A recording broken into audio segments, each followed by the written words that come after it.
Some men catfish for love, other men catfish for book sales. This is truly a sign that the economy is in shambles.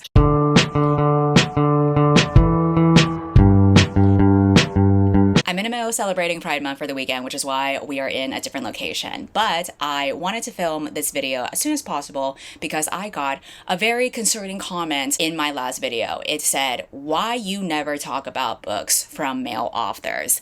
And I am so glad that JYSZIMT69999 has raised this very important question because I really don't talk about male authors as much as I should be. So for this video, I'm going to be talking about specifically male authors who are pretending to be lesbian writers. Happy Pride Month indeed, except it's not really happy or prideful. In fact, the only sapphic person that's going to be featured in this video is my gay ass sitting right here. I only make drama related videos when I feel like I have something to add or contribute, or if it's a particular case that I find interesting. And most of the time, I don't find it interesting. I'm just like, oh, it must be another day that ends with a Y. But I think time and time again, a specific genre that I always gravitate towards too is when authors catfish as other identities, especially when they catfish as marginalized identities. And I think the reason why this interests me is because I feel like it shows a certain belief or bias that people have about what exactly would get them ahead. We have seen it so many times with white authors pretending to be people of color because they think that diversity is what gives people of color an upper hand now, when I think most of us know that is far from the truth. Anyway, this is kind of like changing up a little bit because now we're not race fishing, we are pretending to be like a different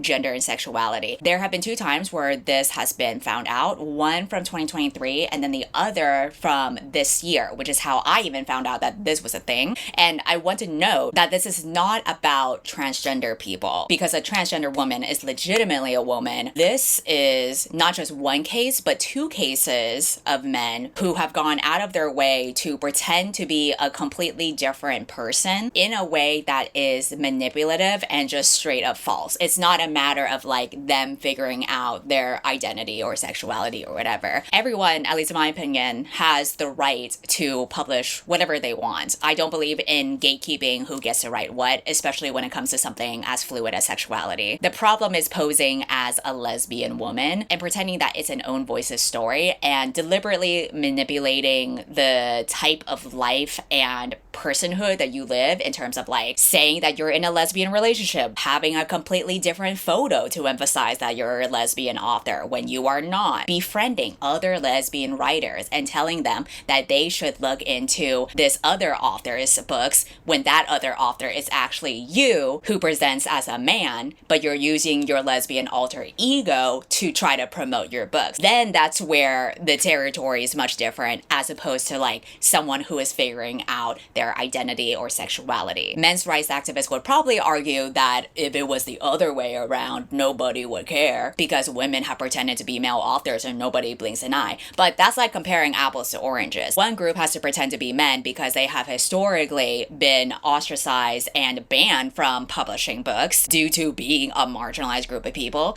And then another group of people is trying to profit off of a marginalized group by pretending to be one. That's a totally different scenario. So unless you're a politically illiterate person who has randomly stumbled upon my channel, I think most of us can agree that it is important to read from authors who have a variety of different experiences and backgrounds and identities, whether that's for representation or just making your reading more interesting. Fortunately, despite book bans and our current political climate, queer stories from actual queer creators are easy to find now more than ever, whether that's looking online or looking at your local library or even looking at audiobook platforms if you're not into physical reading. And that's why I'm glad that the sponsor of today's video is Spotify. I'm the kind of person who always needs to have some kind of audio playing in the background when I'm doing anything, whether that's like walking, commuting, working, doing chores. So I love that Spotify has been very easy to fit into my daily routine. I have typically always used them for discovering music or making playlists, but I've recently gotten more into listening to audiobooks on their platform, which they have a great selection for, whether that's classic books or new books that have come out. So I want to highlight some titles that I found on Spotify, and to keep along with the theme of this video, I want to shout out Meryl Wilsner, listener who is a queer author that writes exclusively sapphic stories, which includes Mistakes Were Made and Cleat Cute. But Spotify has so many other genres of audiobooks available, of course, including nonfiction, and I like to listen to those on audio because a lot of times the authors will read out loud the books themselves. There's tons of memoirs like Joy Prescriptions by Tiffany Moon to start with. So if you want to check out their vast library of audiobooks, I will have a link to Spotify in my description for you to jump on board. Now, let's dive into the newest chapter of the Catfish Chronicles. This time we are going to be focusing on the sapphics, where the love is real, but sometimes the author is not. So before I dive into the first case, I do want to shout out Jay from J Fiction, Adrian J Smith, and Nat Paga, because these are three sapphic fiction writers in the indie self-published community who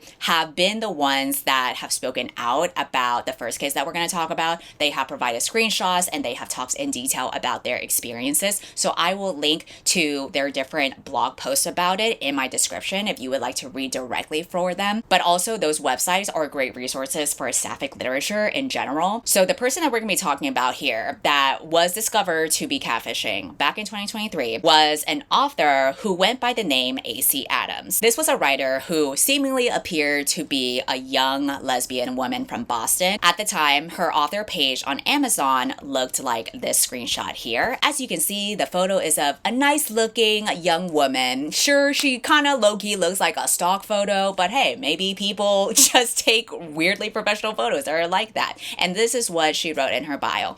Hi, I'm new to this, so bear with me as I figure it all out. I'm AC Adams, and this is my little foray into the world of publishing. I write sapphic fantasy romance novels, which means my main characters love other women, but will sometimes be attracted to other genders too. My characters don't take crap from anyone and take pleasure in smashing the system if the system is broken. I'm an unapologetic feminist, liberal, and optimist, as well as skeptic, pagan, professor, wife, and lesbian. My wife and I live in Boston with a cranky cat. I'm a professor of English, and she works in IT, and please don't ask me to describe exactly what she does. This writer has also done some interviews online where, again, she is emphasizing that she is an out and proud lesbian. She was asked, are there underrepresented groups or ideas featured in your book? If so, discuss them. And she replied, I'm gay. I've been an out and proud lesbian since I was 13, and so I drifted into women loving women romance, and I know that this particular genre and group is pretty well represented, but I want to put my own twist on it. AC Adams would also send out a Pride Month newsletter where she would passionately rant about the injustice of queer people like her who need a special month to be who they are. So an excerpt from this newsletter reads, Pride Month pisses me off. Not because it exists, I'd be a damn fool of a lesbian if I said that, but because we have to have a Pride Month. Rant on. Today's the first day of Pride Month. That ought to be a reason to celebrate. And it is. Queer people, like me, have a chance to celebrate who they are and who they love. It's bullshit. I shouldn't need a month to be who I am, then go back to being quiet and meek and unnoticed. I am who I am and I love who I love. Don't like it? Fine. It's not your life. I'm not trying to convert anyone, to propagandize anyone. All I want to do is what people the world over have done for untold generations. Live. Live free with no restrictions. I'm already handicapped by my sex because it's a challenge to old white men in power. That I love a woman, am married to her, and plan to spend the rest of my life with her? Utterly unacceptable. So screw you, patriarchy. Screw you, homophobes and transphobes and all you people who would stuff me into a box. This person also posted a gay ID card on their Twitter signed Amelia Adams because that seemed to be her name. I mean, it doesn't seem like a real photo to me, but maybe this is like a fun little digital card that this person was doing to proudly show that they were gay. This person decided to network with Jay from J Fiction. Jay is a writer from Germany who has written over 26 lesbian romances, so she is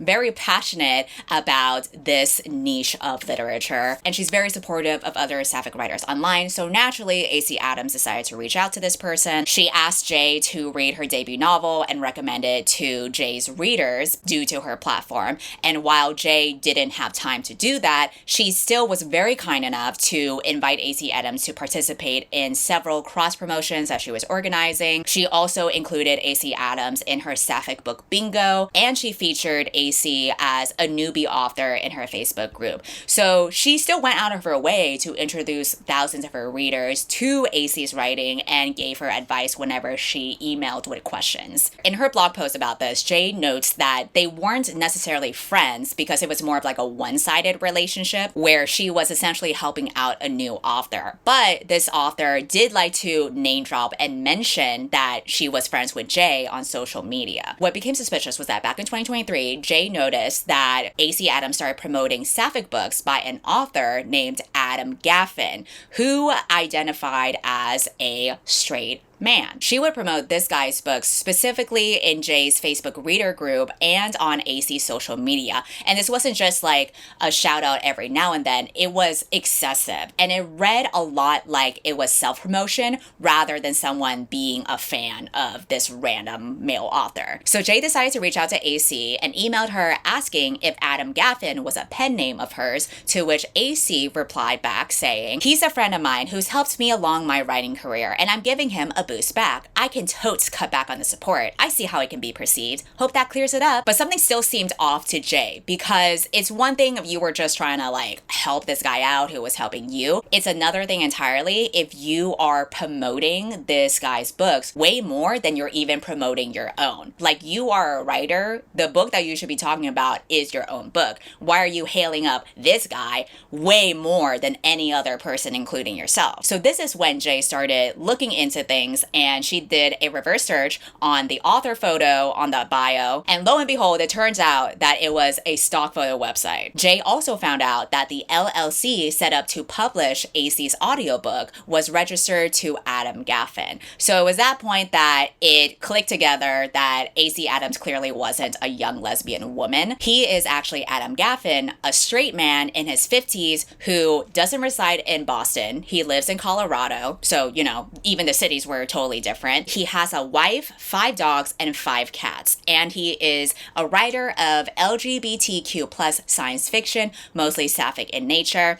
And again, this is fine, right? Like, I don't really care if a guy, straight or otherwise, is writing LGBT plus fiction. What makes this whole thing weird is that he was pretending to be someone that he was not. Also, if you check out his website, the way he uses AI art on like all the covers, I feel like adds to this weird track record that he has of, you know, using other likeness that is not his own. Now I'm going to be talking about a post that was written by Nat Paga, who is a sapphic writer who was friends with AC Adams. She shares screenshots and details about how he was very manipulative with the ways that he tried to navigate this friendship. So Nat and AC started becoming friends back in 2022 when they were chatting on Facebook, and they had a common interest, which was that they were both authors on Kindle Vella. Kindle Vella is basically for authors that live in the US if they want to publish serialized stories, one short episode at a time. So this was a platform that was pretty small, but both Nat and AC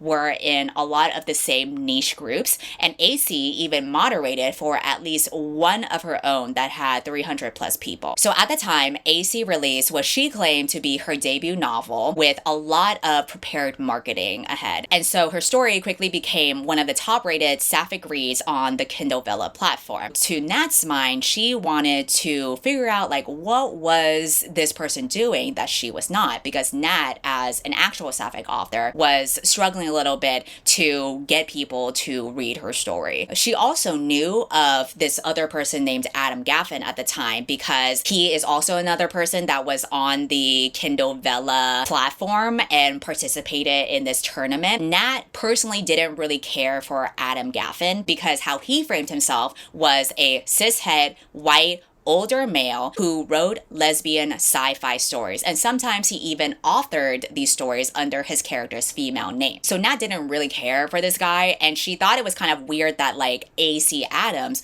was very vocal about her adoration for his books. AC Adams is very enthusiastic about tons of things, so maybe that's just the way that she is. However, during their friendship, there were a lot of times where AC would push for Nat to check out Adams' books. She shares screenshots of their conversations where she says, I usually lean towards fantasy and sci-fi, but I can enjoy a good contemporary story. To which AC Adams replies, ooh, then I'll give you one more, okay? And then she links to Adams' book and says, zero explicit heat in here, all implied, but damn, I want to marry Kendra, and so does Leah. Nat replies, I've been meaning to read through more of Adam's stories, but boo to zero heat. And then AC says, he's good. For a cishet male, he gets lesbians and queer folks. He has some heat in a couple later stories. Recruiting Kendra scorches, and there's some kink going on in Ghosts of Tantor. I think it's really interesting that even this person's alter ego is explaining his own identity as a cishet male. But she is insisting that he totally gets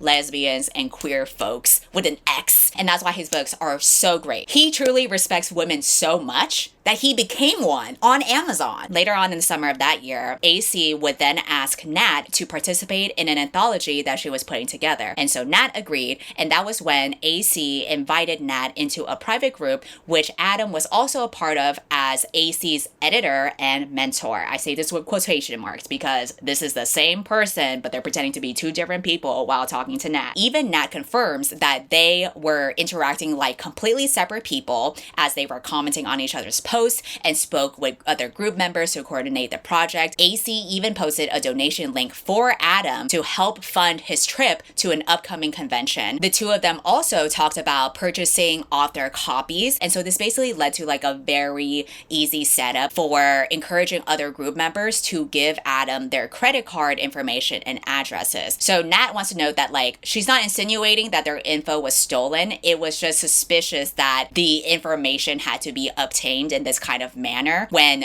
you're thinking that two different people are talking to each other when they're not. For example, the screenshot of a Facebook post where AC Adams says, okay, so I guess if we want to order books, we have to do it through Adam, ? To which Adam replies, right, if you need them for launch, then order them soon. I ordered a few on the 4th and they're still in production. I don't have a ship date or arrival date yet. Generally, my experience with D2D is about 3 to 4 weeks, plus I'll be out of town 12th to 18th and won't have access to the ordering system. AC Adams replies to himself, pretending to be a different person, saying, Adam, will you order me 20? No, 25. I'll DM you my CC, okay? And then Adam says, sure, we'll send you the total via messenger when it's ready. And then AC was like, okay, that was easy. Again, this is a conversation that he's just having with himself, but he's doing it so that other people will also do the same in providing their card information to him so that there can be more book copies getting sold. So then over the rest of the summer, AC and Nat were talking sporadically about different books and their anthology that they were working on and life. Throughout the whole interactions, AC was always very bubbly and complimentary. They were basically becoming friends, especially since they had very similar age and life experiences. And the whole time, Nat had no idea that she was talking to an older man who did not identify as a lesbian. So a lot of the life that AC Adams was talking about would be about her new teaching position, her supportive parents, her loving wife Layla. She would talk about some personal things like her wild sexual stories. And so this helped disarm Nat a little bit because, you know, this person is sharing very intimate details about her life. So Nat would naturally share some personal things going on with her life as well, whether that was like the deaths in her family,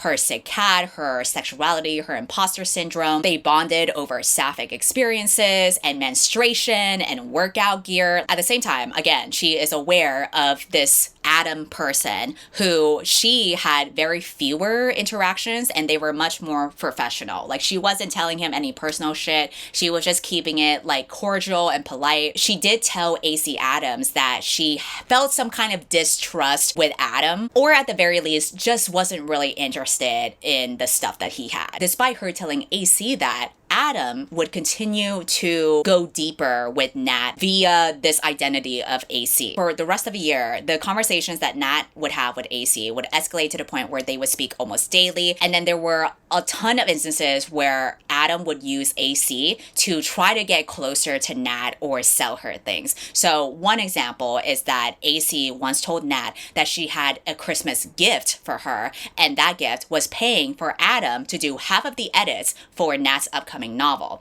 And so Nat turned her down because, again, she doesn't really gel with Adam's editing style, but she did feel like pressure to accept because of the way that like AC was going about things. And so she felt like she hadn't found a proper editor because she was afraid of posting online and having to explain to Adam that she didn't want him to be her editor. And then there's other examples like AC would prod for Nat to message Adam on his birthday, or AC would ask Nat to post book promotions while she was on a fake Hawaiian vacation with her fake wife, or she would say that she would name a character in her romance story after Nat. So all of these things like combined just made Nat feel like she was uncomfortable and being used. So then they released their first group anthology in late 2022. And after that, AC approaches Nat about doing a side story featuring their characters. Once they finished, AC suggested that Adam would edit the project. She says if he charges us anything, we can split the cost 50-50. Adam decides to graciously and kindly fit them into his busy client schedule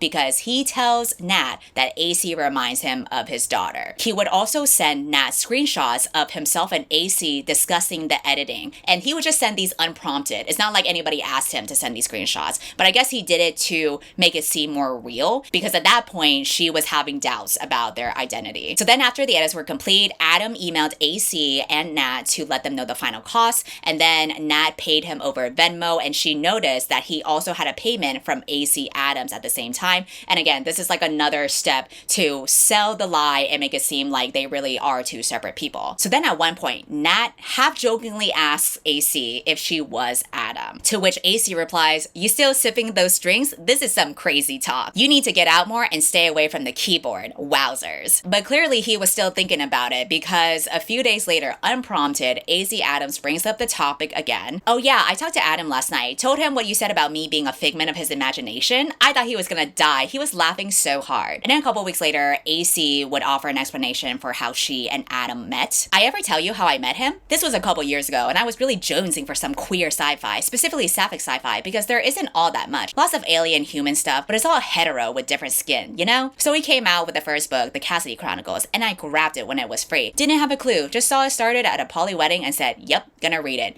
It blew me away. I fell in love with his characters and, being me, did a little tracking down and reached out to him online. Like, who am I, right? To my surprise, he answered, and we chatted a little. Didn't expect much else. A couple weeks later, he asked me to beta his next book. Guess me being an MFA student impressed him? So I go all fangirl and say yes, and that was the start of it. It helps that he used to live in this area before he moved out to the fucking Rockies. Anyhow, that's the story. So then they organize their spring anthology. AC insists on giving Nat the title of co-editor. Nat decides to bring in one of her friends named Leela, who is a real lesbian author who lives with her real loving partner. But unfortunately, when Leela joins the project, there is an incident between Adam and Leela in which he harvested her email from the group to add her to a networking site. So Leela points out that this isn't really illegal or kind of sketchy to do that, and she does it in like a non-threatening manner. But when she pointed that out, he cut contact and said all communication between them would go through the group. And so that kind of like spooked Leela, and so she contacted Nat with screenshots. And then Nat spoke to AC about it without mentioning Leela. And this is when she expressed some concerns that she had about working with Adam because he was doing stuff that seemed kind of sketch. AC Adams obviously knows what actually happened with Leela because she is Adam herself, but she decides to play dumb about it and tells Nat to read more of Adam's books to get to know him better or just set boundaries. AC would then continue to defend Adam. She mentions the possibility of him being burned before, which makes Nat wonder if this behavior is a pattern. I don't think it impacted her involvement. He just overreacted and kind of self-sabotaged. Someone must have burned him in the past, you know? He did something, apologized, got told it was no big deal, and then got hammered.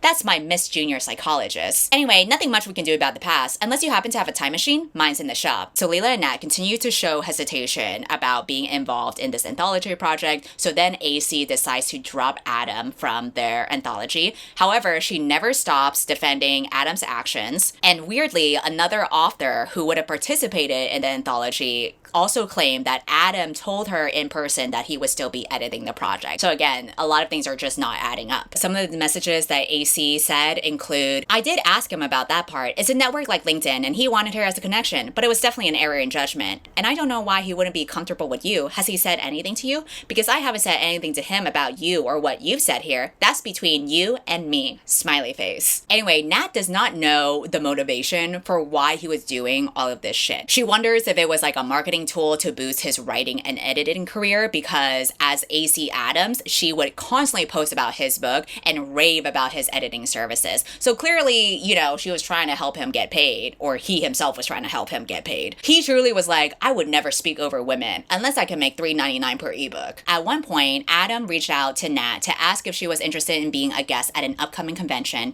Nat turned him down, but he continued to bring it up in different ways to try to get her to agree to go. He tried with a virtual convention as well, and no matter how many times she would politely decline, he never gave up on the original convention. And so then in their very last conversation between Nat and AC, this is after nearly a year of friendship, days before other people forced him to admit the truth, AC tried one last time to convince Nat to meet Adam. Did I tell you Adam invited me to some con in New Jersey? I can't do it, but it's got me thinking. You didn't, but he keeps trying to get me to go too. It's the one weekend I have free that month, and I really dislike driving to New Brunswick. But I might show up and say, hey, since he's coming all the way from Western Land. Yeah, I'm in sort of the same boat. We're on the wrong side of New York City for one thing, and I hate that sewer with a burning passion. But if you can make it, that would be fun, I think. I don't know, never done a con. Redacted keeps raving about how much fun she had at hers though. Yeah, he keeps mentioning setting up, but I've also never done that and have no idea where to start. If you don't ask him, he can't tell you what you need, am I right? Weirdly though, this was happening with Nat, who from her POV, there were two different people that were interacting with each other as if they were separate people. However, another writer, Adrian J Smith, has provided screenshots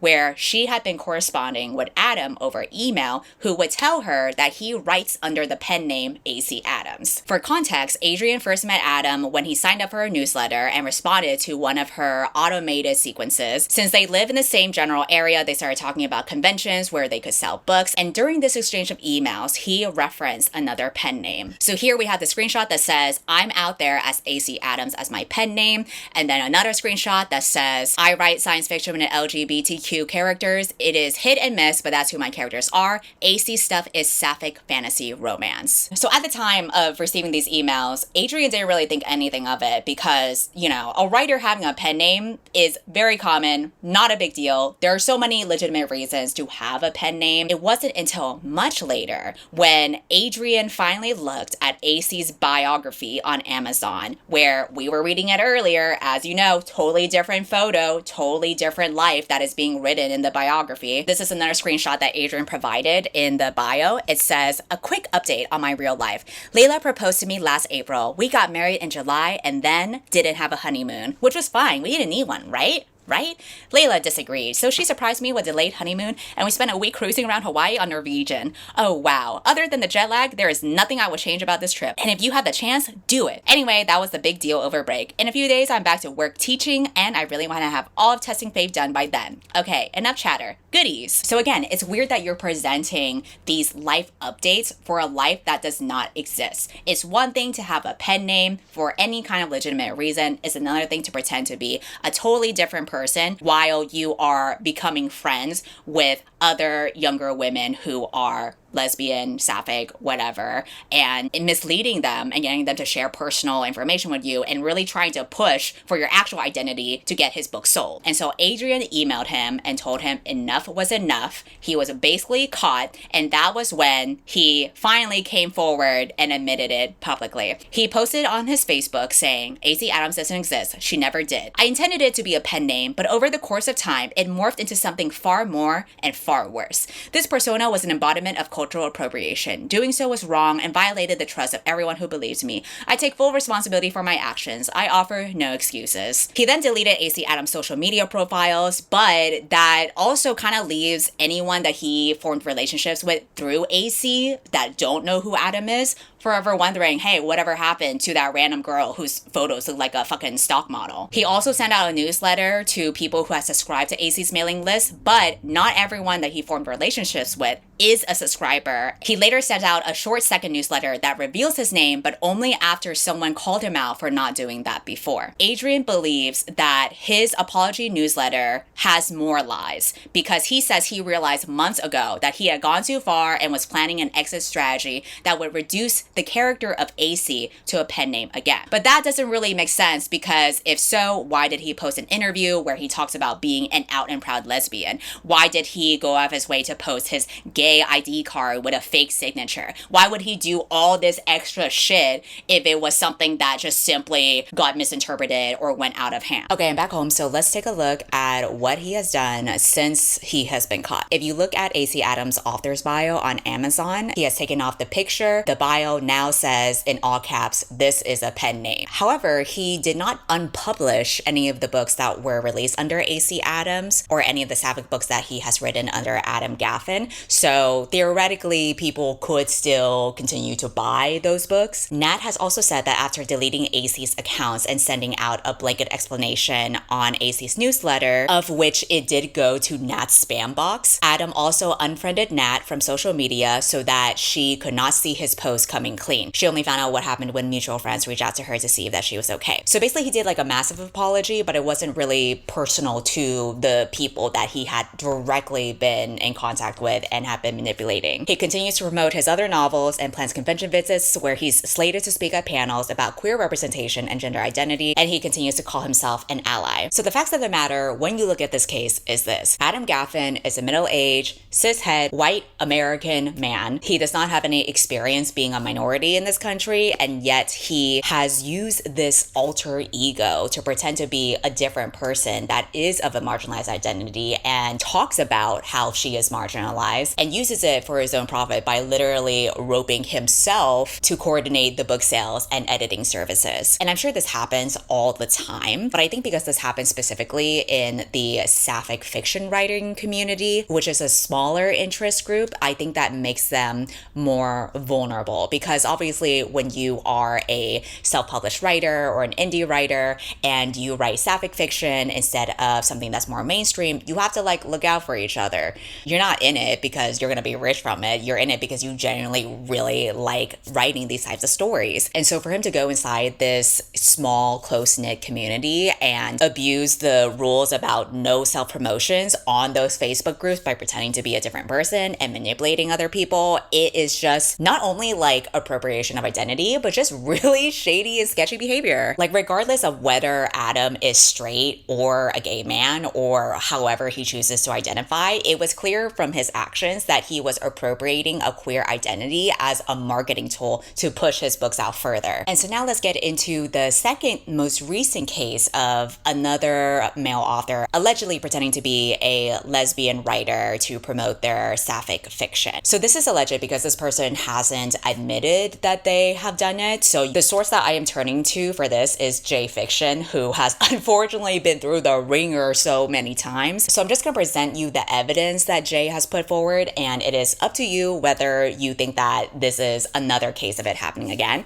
So this is about Sabrina Kane, who is a writer that Jay, along with other people in the sapphic fiction community, strongly believe to be a 56-year-old man named Sean David Wright. And they believe that he has created this fake persona and used photos of a red-haired model to pretend to be a young lesbian author. The first person who actually discovered this is an author named S.J. Hart, who used to beta read for Sabrina. Once S.J. realized that Sabrina might not be who she said she was, she alerted several other authors like Allison Rude, Amber Perez, Catherine Blakeman, and Jay. So they did their own research and confirmed everything that S.J. was saying. Other people within the community also had raised concerns about Sabrina several years ago, insisting that she wasn't who she was pretending to be, but they never had any proof until now. So for context, S.J. Hart started beta reading for Sabrina around 2020, 2021.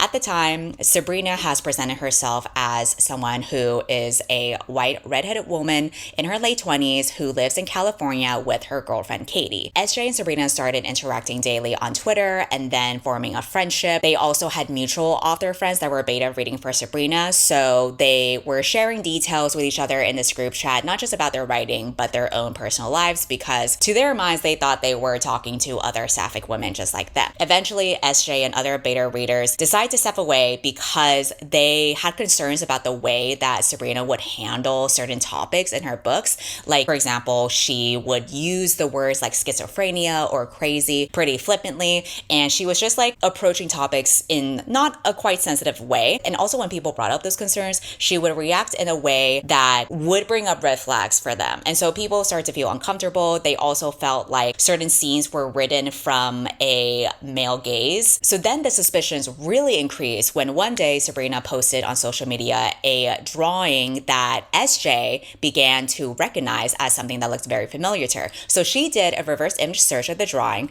and came across an artist named Sean David Wright, who is a 56-year-old black man living in Arizona, and he was the one who created that specific drawing and posted it to his Flickr account. Sabrina posted this in October 2022, and then Sean David Wright posted this in August 2017. Same thing for this other drawing that Sabrina posted in April 2025. Sean has uploaded an identical drawing with the same name to Flickr back in May 2017. It doesn't just apply to artwork either, because Sabrina would post photos on social media where she claims to have recently taken them, but if you do an image search, it shows that Sean had posted those same photos long before this even happened. So example here of when Sabrina was in Phoenix last week, she posted this in July 2023, but then here you can see that Sean posted that same photo in October 2022. In 2021, Sabrina claims that her girlfriend took this photo of her legs, but then if you do a reverse search, you can see that Sean took this photo in April 2007. So this was putting together the conclusion, which was that Sabrina wasn't a 30-year-old woman and she was lying about the photos that she was taking. But there could be another explanation, like maybe Sabrina just likes to steal from this specific guy's artwork and photos and pretend that it's her own without him knowing. But when you dig deeper, you can see other connections between Sean and Sabrina. For example, the details that Sabrina would share about her father, like him being from the Bronx and collecting watches and being born on March 22,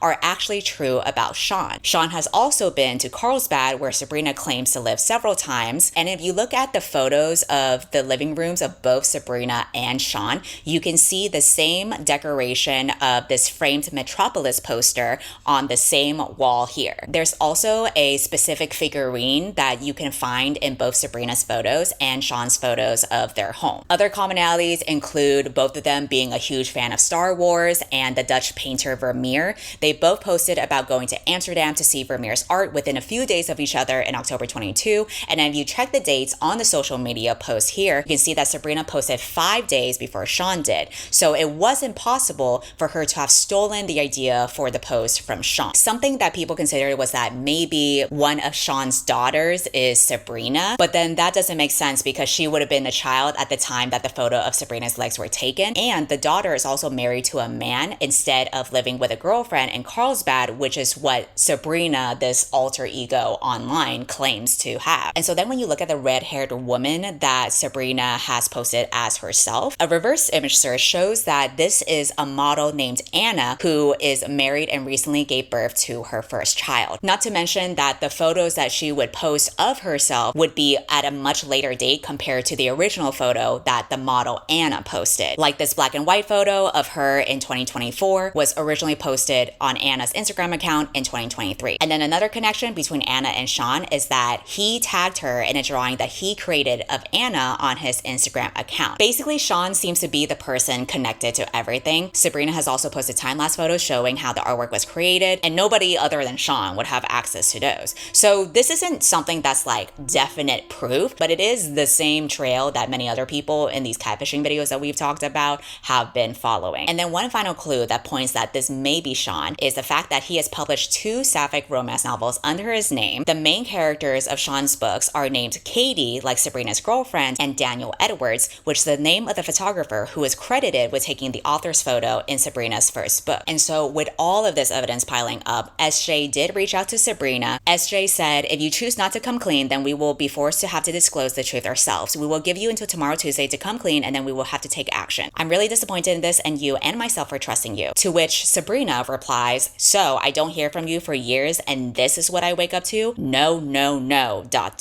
First off, who is this we you refer to? Secondly, what is this evidence you have? I can't believe this. And that is really the only conclusion that we have from here. I do find it kind of interesting that like for a woman in her 20s, she sure does talk like an older man. But again, because this person hasn't confessed otherwise, we don't really know. If Sabrina is Sean, it would be quite concerning because this isn't even like a case of someone figuring out their identity or exploring a different gender or identity, because in all of Sean's social media, he has claimed to be a cis man. He has referred to himself himself as he, him pronouns. J also claims that in one of his blog posts, he has made misogynistic and transphobic comments. So if he were transgender, then that would mean he has a lot of internalized stuff to sort through. But I think whether someone is transgender or not, that's not really the issue. Because when you are a trans woman, it's not a matter of claiming that you're a woman. You are a woman. And it might not be safe for you to fully be out. But that doesn't mean you go around posting pictures of another person and claiming that it's you. That is the very opposite of living your life as authentically as possible. I think situations like these are very tricky because we don't want to like set up a precedent for being suspicious or distrustful of people who don't share personal pictures of themselves or are very private with their lives. There are so many valid reasons for why people would want to keep their legal name private or not show their face online, and people have every right to want to protect their identity and their privacy, especially when it comes to transgender people or people that are just figuring out their gender and sexuality. And so I want to caution that we should be careful with not trying to do a witch hunt for every person that